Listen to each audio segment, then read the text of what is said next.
ከቤታችሁ ሆናችሁ ፌስቡክ እና ቲክቶካችሁን እንደ ቢሮ እየተጠቀማችሁ ስራውን መጀመርና መሞከር ትችላላችሁ። ከ30% እስከ 40% የተጣራ ትርፍ ወይም ኔት ፕሮፊት ማርጂን የማስገባት አቅም አለው። ዘርፋችሁን ምረጡ።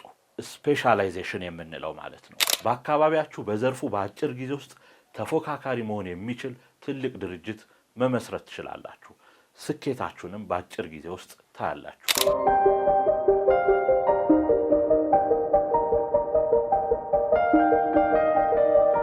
ሁላችንም ገንዘብ ወይም ተጨማሪ ገቢ ለማግኘት አዲስ መንገድ እንፈልጋለን። ትልቅ ካፒታል የማይጠይቅ በትርፍ ጊዜም እየተሰራ የሚያዋጣ ቢዝነስ። ብዙ ሰዎች በዚህ ረገድ የጽዳት ቢዝነስን እንደ ቀላል ነገር ሊያዩት ይችላሉ፣ ግን እውነታው ይለያል። ሪሞት ክሊኒንግ ሰርቪስ ወይም የተንቀሳቃሽ ጽዳት አገልግሎት ትልቅ ገቢ የሚያስገኝ ልዩ ዕድል ነው። እስኪ ቆም ብላችሁ አስቡት። በጽዳት ቢዝነስ ብር ልናገኝ እንችላለን? ለመጀመርስ ብዙ ያስፈልገናል? በአካባቢ ካሉ ተፎካካሪዎች ጋር ተወዳድሬ ስኬታማ መሆን እችላለሁ? ለዚህ ሁሉ ጥያቄ መልሱ አዎ ትችላላችሁ ነው። ይህ ቪዲዮ እነዚህን ጥያቄዎች እንዴት እንደምትመልሱና የጽዳት ቢዝነስ ጉዟችሁን እንዴት እንደምትጀምሩ ያሳያችኋል። በቀጥታ የምትከተሉትን ስቴፕ በምዕራፎች ያሳያችኋለሁ። በመጀመሪያው ምዕራፍ መሰረታዊ እቅድና ግብ ማስቀመጥ ነው። ፕላኒንግ ኤንድ ጎል ሴቲንግ ማለት ነው። ስለዚህ ግባችሁን አስቀምጡ። ሴት ዮር ጎልስ። የመጀመሪያውና ዋናው ነገር በዚህ ስራ ምን ማግኘት እንደምትፈልጉ አስቀምጡ። ለብቻችሁ መስራት፣ በቡድን የሚሰራ ስብስብ መፍጠር ወይስ ትልቅ የጽዳት ድርጅት ማቋቋም ነው ዓላማችሁ? ግልጽ የሆነ ግብ ካላችሁ በዚህ ዘርፍ የምትፈልጉበት ደረጃ ትደርሳላችሁ። በሁለተኝነት ዘርፋችሁን ምረጡ። ስፔሻላይዜሽን የምንለው ማለት ነው። ሁሉንም ነገር ለማጽዳት መሞከር የለባችሁ። ትኩረታችሁን በየትኛው የጽዳት ዘርፍ ላይ ታደርጋላችሁ ለሚለው መልስ ይኖራችሁ። በመኖሪያ ቤቶች፣ በቢሮዎች፣ ሆቴሎች ወይስ ከግንባታ በኋላ የሚጸዱ ቦታዎች ላይ ስፔሻላይዝ ስታደርጉ ስራችሁ ጥራት ይኖረዋል። እናም ሁልጊዜ ከእናንተ ጋር የሚዘልቅ ደንበኛ ይኖራችኋል ማለት ነው። በሶስተኝነት የገቢ ግብና የስራ ሰዓታችሁን ወስኑ። ከዚህ ቢዝነስ በሳምንት በወር ወይም በአመት ምን ያህል ማግኘት እንደሚኖርባችሁ ወስኑ። ይህንን መወሰን ስትራቴጂያችሁን ለማቀድ ይረዳችኋል። ሙሉ ጊዜ ነው የምትሰሩት ወይስ በትርፍ ሰዓታችሁ? ምክንያቱም ከዚህ ቢዝነስ በወር 50 ሺህ ብር ማግኘት የፈለገና ከዚህ ቢዝነስ በወር 1 ሚሊዮን ብር ማግኘት የፈለገ ሰው ልፋቱም ጥረቱም ሁሉ ነገሩ ይለያያል። ስለዚህ ከዚህ ቢዝነስ ምን ያህል ገንዘብ ማግኘት እንደምትፈልጉ ወስኑ። በመቀጠል ደግሞ በየትኛው ሰዓታችሁ መስራት እንደምትፈልጉ ወስኑ። ወደ ሁለተኛው ምዕራፍ ስንሻገር በዚህ ምዕራፍ መነሻ እርምጃዎችን ወይም ስታርታፕ ስቴፕስን እናያለን። በሁለተኛው ምዕራፍ መጀመሪያ ላይ የምታገኙት ስም ማውጣትና ብራንድ መፍጠር ነው። ሁለተኛው አስፈላጊ እርምጃ ለቢዝነሳችሁ ስም ማውጣት ነው። ስሙ ቀላል፣ የማይረሳና የሚሰሩትን ስራ የሚገልጽ መሆን አለበት። እንደ ስማርት ኦፊስ ክሊኒንግ ወይም ላግዠሪ ሆም ኬር የሚሉ ስሞች የጥራት ደረጃችሁን ያሳያሉ።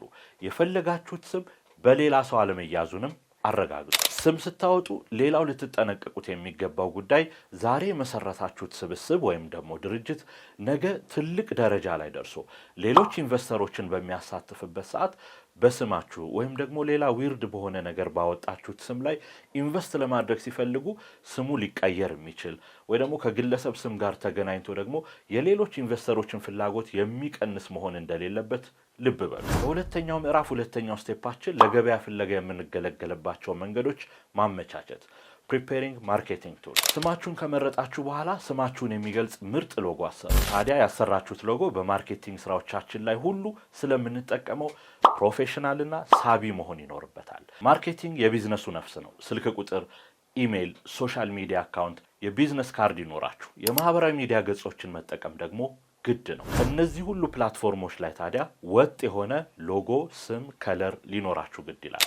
ታዲያ በዚህ ምዕራፍ በሶስተኝነት የሚጠብቀን መሳሪያዎችና ቁሳቁሶችን መግዛት ነው። ለቢዝነሳችን መደላደል የሚሆኑትን ከሰራን በኋላ ወደ ዋናው መገልገያ እንሄዳለን። ጥራት ያለው ስራ ለመስራት ጥራት ያለው መሳሪያ ያስፈልጋል። ቫኪዩም ክሊነር፣ ስቲም ማሽን፣ ፕሬሸር ዋሸር እና ጥሩ ኬሚካሎች ላይ ኢንቨስት አድርጉ። እዚህ ጋር ይህንን የጽዳት ስራ ለመጀመር ወሳኝ የሆኑ ማሽኖችን ላስተዋውቃችሁ። ገበያ ላይ ያላቸውን መካከለኛ ዋጋም እንዲሁ ነግራችኋለሁ። አንደኛው ቫኪዩም ክሊነር ነው። ይህ ገበያ ላይ በ30 ሊትር እና በ80 ሊትር ስታንዳርድ ልታገኙት ትችላላችሁ። ይህ ማሽን የተለያዩ ቆሻሻዎችን፣ አዋራዎችንና እርጥበትን ከምንጣፍ ከመሬትና ከተለያዩ ዕቃዎች ላይ ማንሳት ይችላል። ሌላኛው ፕሬሸር ነው። ውሃን በከፍተኛ ግፊት እንድንጠቀም የሚያደርገን ማሽን ነው። በ2000 ዋት እና በ2500 ዋት እናገኘዋለን ገበያ ላይ። ዋናውና በጣም ብዙ አማራጮች የያዘው ስቲም ክሊነር ሲባል በገበያ ላይ በ40 ሊትር አማራጭ በስታንዳርድ ታገኙታላችሁ። እነዚህን 3 ማሽኖች በአጠቃላይ ገዝቶ ስራውን መጀመር የሚችል ሰው ቫኪዩም ክሊነር በ30 ሊትር 35000 ብር፣ ፕሬሸር በ2000 ዋት 27000 ብር፣ ስቲም ክሊነር ደግሞ በ40 ሊትር ስታንዳርድ 140000 ብር ገዝቶ መጀመር ይችላል። ግን ደግሞ እነዚህን ሁሉ ማሽኖች መግዛት የማይችል ሰው ለመጀመሪያ ያህል ቫኪዩም ክሊነር የተባለውን ማሽን ከገዛ ስራውን መጀመር ይችላል። ይህን ማሽን ይዛችሁ በአካባቢያችሁ ቢሮና ቤቶችን ማጽዳት መጀመር ትችላላችሁ። ግን ልብ በሉ፣ ከዚህም በታች መጀመር የምትችሉና ይችን ማሽን እንኳን መግዛት የማትችሉ ከሆነ የተወሰኑ ኬሚካሎችንና በእጅ ማጽዳት የምንችልባቸውን መገልገያ መሳሪያዎች ብቻ በመግዛት በጣም በቀላሉ በአካባቢያችን ያሉ ቤቶችና ቢሮዎችን በማጽዳት ስራችንን መጀመር እንችላለን።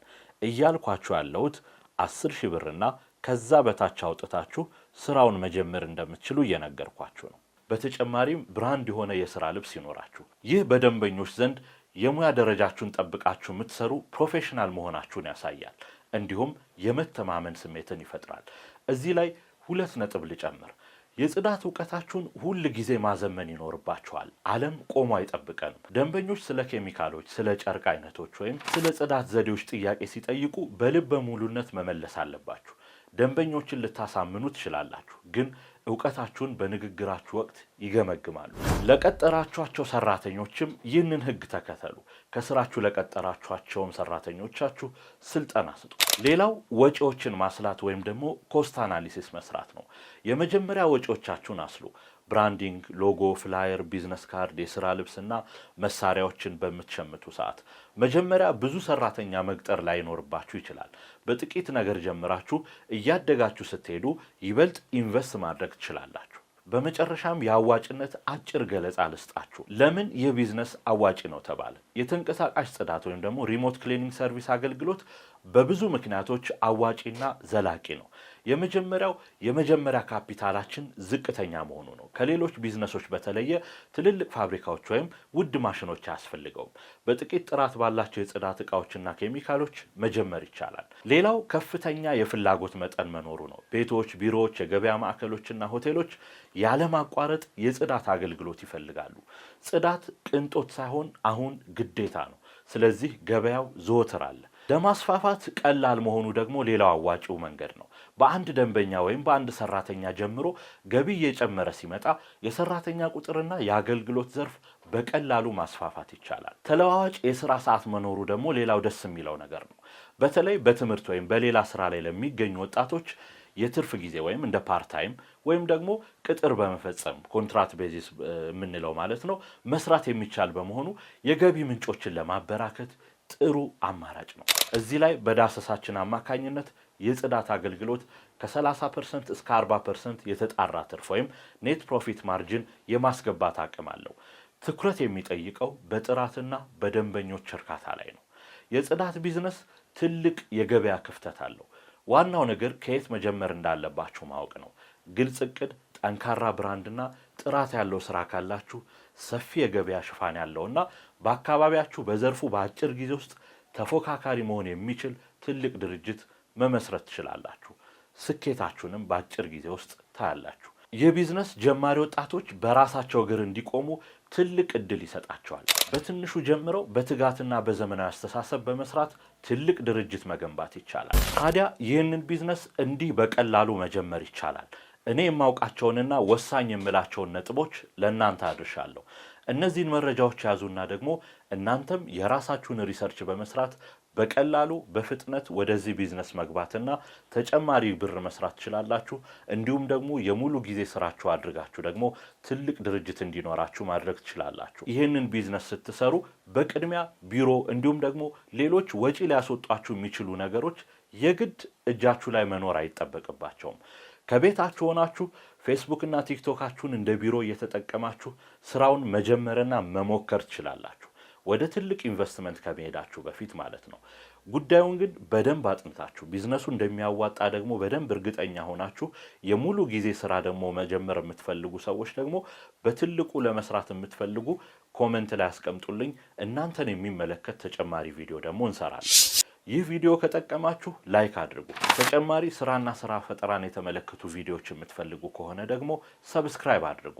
በቅርብ ጊዜ ውስጥ ሌሎች የስራ ዘርፎችንም ደግሞ ልክ እንደዚሁና ከዚህም በላይ የተብራራ ቪዲዮዎችን ይዘን እንመጣለን።